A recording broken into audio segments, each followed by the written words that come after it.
नमस्कार दोस्तों, आज हम आप लोग को बताने जा रहा है कि बुलेट का BS6 का है जो हेड में आवाज़ है तो क्या क्या चेक करें। सबसे पहले हम लोग TDC में रख के यहाँ पे आप लोग को दिखा रहा है।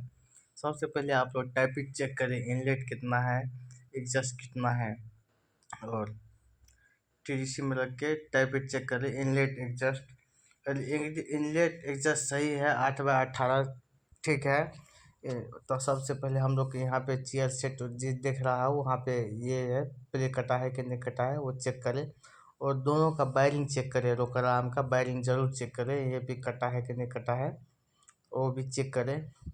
उसके बाद कैम सापर चेक करें, कटा है कि नहीं कटा है, इसमें कटा नहीं है। उसके बाद ये जहाँ चलता है हेड में वो भी चेक करें, यहाँ पे ये भी अभी नहीं कटा है। और उसके बाद आप लोग चेन ज़रूर चेक करें और 8/18 में टाइपिंग ज़रूर रखें, गाइड चेक करें। Thank you for watching my video.